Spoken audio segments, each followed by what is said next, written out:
नमस्कार, आरव आणि ममाज किचनमध्ये पुन्हा एकदा तुमचे खूप खूप मनापासून स्वागत। तर आज आपण मकर संक्रांतीच्या आदल्या दिवशी प्रत्येक घरोघरी बनवली जाणारी मराठमोळ्या चवीची चमचमीत अशी भोगीची भाजी बनवणार आहोत। तर मग त्यासाठी आपल्याला काय काय साहित्य लागणार आहेत ते मी तुम्हाला दाखवतेच। तर ह्याच भाजीसाठी आपल्याला लागणार आहे वाटण। तर वाटणासाठी जे मी साहित्य घेतलेले ते आहे अर्धी वाटी भाजलेले तीळ, 1 वाटी सुकं खोबरं किसून मी भाजून घेतलेलं आहे, 15 ते 20 लसणाच्या पाकळ्या आणि 2 कांदे ते देखील मी ते भाजून घेतलेले आहेत।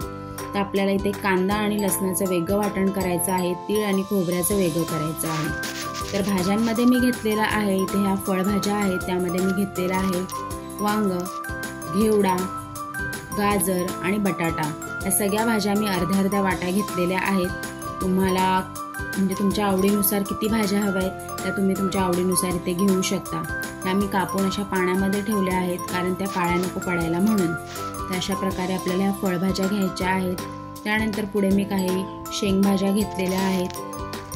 तर त्यामध्ये मी घेतलेले आहेत अर्धी वाटी मटार, अर्धी वाटी ओली तूर घेतलेले आहेत, ओल्या तुरीचे दाणे घेतलेले आहेत, अर्धी वाटी हरभऱ्याचे दाणे घेतलेले आहेत आणि अर्धी वाटी शेंगदाणे घेतलेले आहेत। शेंगदाणे इथे मी पाण्यामध्ये 2 तास भिजत ठेवले होते कारण शेंगदाणे शिजायला थोडा वेळ लागतो म्हणून आपल्याला पहिल्यांदा ते पाण्यात भिजत ठेवायचे, 1-2 तासासाठी तरी ते भिजले गेले पाहिजेत। तर अशा प्रकारे इथे मी ह्या शेंगभाज्या घेतलेल्या आहेत। तुम्हाला आणखीन काही ॲड करायचं आहे तर तुम्ही ते करू शकता।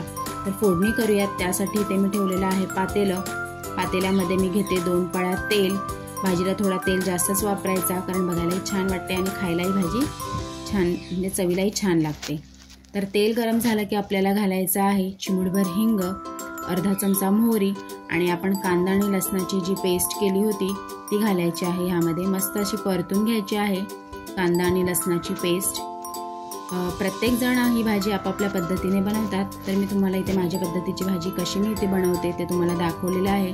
तर तुम्ही सुद्धा माझ्या पद्धतीची भाजी नक्की बनवून बघा।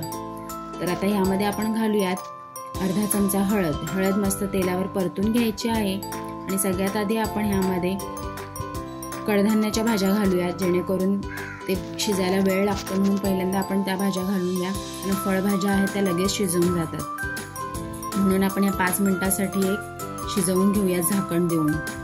वर आपण ह्याच्या पाणी ठेवणार आहोत, झाकणाच्या वरती पाणी ठेवायचं आहे आपल्याला। मस्त असं मिक्स करून घेतलेले आहेत मी या भाज्या। आता वर झाकण देऊयात आपण आणि 5 मिनिटांसाठी वाफ काढून घ्यायची आहे आपल्याला। शक्यतो या भाजीला गरम पाणीच वापरायचं आहे शिजवताना। जसं पाणी लागेल तसं वरून आपल्याला त्यामध्ये सोडायचं आहे। तर तुम्ही ते बघू शकता थोडीशी भाजी शिजलेली आहे, पूर्ण नाही शिजलेली आहे। तर आता आपण ह्याच्यावर फळभाज्या घालणार आहोत सगळ्या। फळभाज्या इथे मी सगळ्या घातलेल्या आहेत, त्या देखील आपल्याला चांगल्या मिक्स करून घ्यायच्या आहेत। तर ह्या सुद्धा एक 5 मिनिटांसाठी वाफेवर शिजवून घेऊयात। वरती पुन्हा एकदा आपल्याला पाणी ठेवायचं आहे। पाणीच ठेवून आपल्याला ही भाजी शिजवायची आहे। पाणी का आपण वर ठेवतो जेणेकरून ती भाजी खाली लागायला नको म्हणून आपल्याला ताटावर इथे पाणी ठेवायचं आहे आणि जसं पाणी लागेल तसं आपल्याला वापरायचं आहे। तर ह्या भाजीसाठी मी इथे 1 ग्लास पाणी वापरते। तुम्हाला किती ग्रेव्ही हवं आहे त्यानुसार तुम्ही पाण्याचा इथे वापर करू शकता।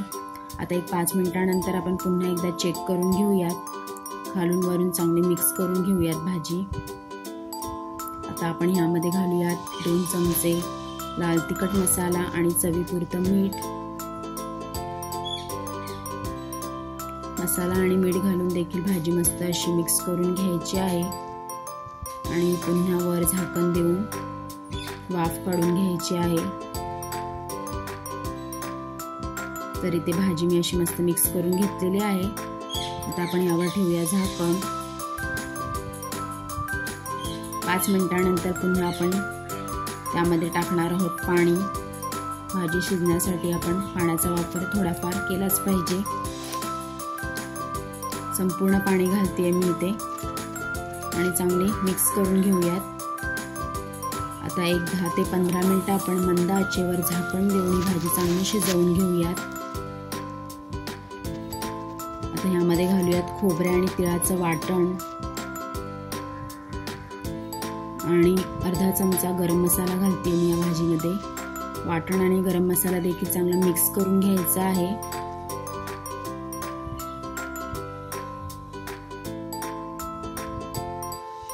आता यावर आपण ठेवूया पाण्याचं झाकण आणि मंद आचेवर 10 ते 15 मिनिटं चांगली भाजी आपल्याला शिजवून द्यायची आहे। 10 ते 15 मिनिटांनंतर आपण चेक करूयात, तर आपली भाजी ते शिजत आलेली आहे। मिक्स करून घेऊयात। तुम्ही ते बघू शकता, मी जास्त पाणी नाही ठेवलेलं आहे, एकदम अशी लपलपीतच केलेली आहे भाजी। तर मस्त आपली भाजी अशी ते आता रेडी झालेली आहे। आता वरून आपण घालूया थोडेसे तीळ आणि थोडीशी कोथिंबीर घालूयात।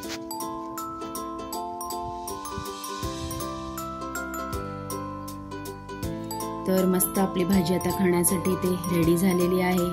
तर तुम्ही सुद्धा या भोगीला ही भाजी नक्की करून बघा आणि माझी रेसिपी कशी वाटली ते सुद्धा मला कमेंट करून नक्की सांगा। तर मस्त असा सलाड आणि बाजरीच्या भाकरी सोबत ही भाजी सर्व करूया। बाजरीच्या भाकरीला सुद्धा मी ते तीळ लावलेले आहेत, म्हणजे तीळ घातलेले आहेत। तर कशी वाटली रेसिपी कमेंट करून सांगा।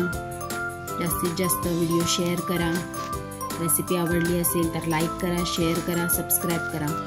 चला तर पुन्हा भेटूया अशाच एका नवीन रेसिपी व्हिडिओ सोबत। तोपर्यंत बाय बाय।